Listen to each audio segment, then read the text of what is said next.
दोस्तों नमस्कार, आदाब, सत श्री अकाल।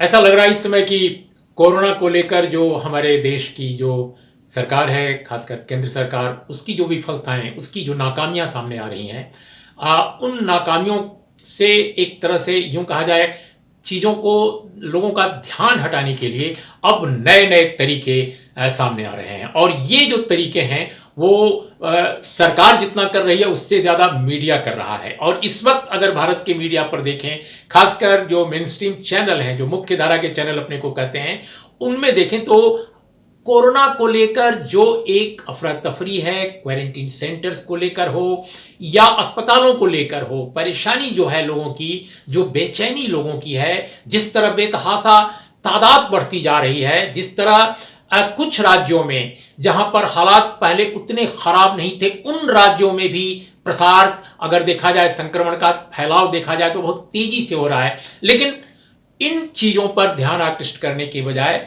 सरकार को घेरने के बजाय, सरकार को एक तरह से दबाव में डालने के बजाय कि भाई आपको ये करना चाहिए, ऐसा करना चाहिए, दुनिया के उन मुल्कों में या भारत के ही जिन राज्यों में बेहतर परफॉर्मेंस है, बेहतर ढंग से कामयाबी के साथ कोरोना से जिस तरह से फाइट आउट किया गया है, उनका अगर मॉडल भी अगर सामने पेश करे मीडिया, तो मुझे लगता है कि समाज का, जनता का, लोगों का कल्याण हो सकता था। लेकिन मीडिया वो काम कर रहा है जो शायद किसी के भलाई में नहीं है, शायद मीडिया में काम करने वाले लोगों के भी भलाई में नहीं है। अब आप देखिए, बड़े चैनल देश के, अपने आप को कहने वाले कि बहुत बड़े चैनल हैं, उनके भारी संख्या में जो कर्मी हैं, कर्मचारी हैं, उनके जो पत्रकार हैं, वो संक्रमित होते जा रहे हैं और कई तो चैनलों के जो दफ्तर हैं सील किए जा रहे हैं। तो मैं चाहता हूं कि कोई भी पत्रकार, या आप कोई भी चाहेगा कि किसी भी पत्रकार को, किसी भी कर्मचारी के साथ कोई ऐसी बात ना हो। हम सबके प्रति, क्योंकि हम जानते हैं कि हो सकता है मालिकों का या कुछ एडिटर्स का एजेंडा हो सकता है, लेकिन जो एक कर्मचारी है, एक जो पत्रकार है, वो कुल मिलाकर नौकरी करता है। एक उसको लगता है कि ऊपर से जो आदेश आ रहा है, अगर हम नहीं मानेंगे तो अपने देश का मीडिया जिस तरह का है, स्वतंत्रता जिसमें नहीं है, वो नौकरी से बाहर कर दिया जाएगा। तो ले देकर जो बात आज मैं कहना चाहता हूं दोस्तों, कि ऑल ऑफ सडन जो भारत के टेलीविजन चैनल हैं, उन्होंने महाराष्ट्र का राग अलापना शुरू कर दिया है। कोरोना को छोड़कर इस समय महाराष्ट्र की सियासत में तूफान लाने की, जैसे लगता है, तैयारी की जा रही है। ये समझ में नहीं आ रहा है कि शासन का, प्रशासन का ये ऑपरेशन कोरोना है या फिर से ऑपरेशन कमल है, जैसा मध्य प्रदेश में हमने देखा एक जमाने में। आपको याद होगा कि महाराष्ट्र में जब पूरे देश में कोरोना को लेकर एक तबाही का आलम शुरू हो रहा था, और सच पूछिए तो जो काम सरकार को फरवरी महीने में करना चाहिए था, वो सरकार ने मार्च में करना शुरू किया, मार्च के आखिरी सप्ताह में। और 13 मार्च तक तो सरकार की जो प्रमुख एजेंसी है, स्वास्थ्य मंत्रालय, वो ये कहती रही, वो एजेंसी, कि अपने देश में कोरोना को लेकर कोई मेडिकल इमरजेंसी नहीं पैदा होने वाली है। लेकिन कुल मिलाकर 18-19 मार्च आते आते सरकार ने रिकॉग्नाइज करना शुरू किया। और आपको याद होगा कि मध्य प्रदेश में उस वक्त सत्ता पलट की पूरी लड़ाई चल रही थी। बंगलुरु से लेकर न जाने कहां तक सब कुछ खेल चल रहा था। और उसी में जब शपथ ग्रहण हो गया शिवराज सिंह चौहान जी का, जब कांग्रेस की सत्ता पलट दी गई, तब जाकर के लॉकडाउन का और सारी जो गतिविधियां हैं उनका अनाउंसमेंट शुरू हुआ। ऐसा लगता है कि महाराष्ट्र में इस वक्त जो हो रहा है, दरअसल वो सत्ता पलटने की जितनी कोशिश है, मैं नहीं जानता इसका अंजाम क्या होगा। हो सकता है सत्ता पलट जाए, हो सकता है नहीं भी पलटे, लेकिन असल मसला यह है कि कैसे कोरोना को लेकर जो इस सरकार की सारी अब तक की स्ट्रेटजी है, खासकर लॉकडाउन की, खासकर पैकेजेस की, इनकी जो टोटल फेल्योर है, उससे लोगों का ध्यान कैसे हटाया जाए।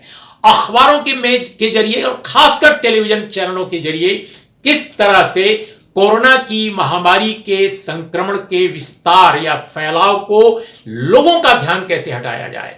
क्योंकि एक जमाना आपको याद होगा, माने एक वक्त याद होगा, कुछ ही समय पहले की बात मैं कर रहा हूं, कि ताली थाली बजाई जाती थी, लोगों से कहा जाता था लाइट ऑफ करो, लाइट जलाओ, बल्ब बुझाओ। लोगों से कहा जाता था कि देखिए अब हवाई जहाज जो हैं जो जो बड़े एरोप्लेन हैं और हेलीकॉप्टर्स हैं वो फूल बरसा करेंगे अस्पतालों पर, और अस्पतालों में जो काम करने वाले डॉक्टर्स हैं, नर्सेज हैं, उनकी हम उनका एक अभिनंदन करेंगे। तो ये सारी की सारी चीजें जो नुमाइशी हुई उनका क्या नतीजा निकला? हम जो पैकेज आया, लोगों ने कहा कि ये हमारे देश का सकल घरेलू उत्पाद का 10% है, वो तो 1% भी पूरा नहीं है। और ये साबित हो गया, सारे अर्थशास्त्री देश के मान रहे हैं, लोगों को कुछ भी नहीं मिला। तो मुझे ऐसा लगता है कि जो देश के लाखों करोड़ों जो मजदूर हैं उनकी जो एक ट्रेजेडी इस पूरे दौर में रही है, उस ट्रेजेडी से, उस त्रासदी से लोगों का ध्यान हटाना, और दूसरी तरफ कोरोना को कंट्रोल करने में सरकार की नाकामी, क्योंकि उसके पास जो मेडिकल नेटवर्क उसका है, जो स्वास्थ्य संरचना है, वो बिल्कुल नाकाफी है। लॉकडाउन में जो काम होना चाहिए था, मेडिकल संरचना, स्वास्थ्य सेवा संरचना के विस्तार का, कंसोलिडेशन का, वो जो काम नहीं हुआ, तो अब इन चीजों से, इन विफलताओं से लोगों का ध्यान हटाने के लिए मीडिया एक खूबसूरत इस्तेमाल का औजार या एक मंच बनता जा रहा है। और मीडिया में खासकर टेलीविजन चैनल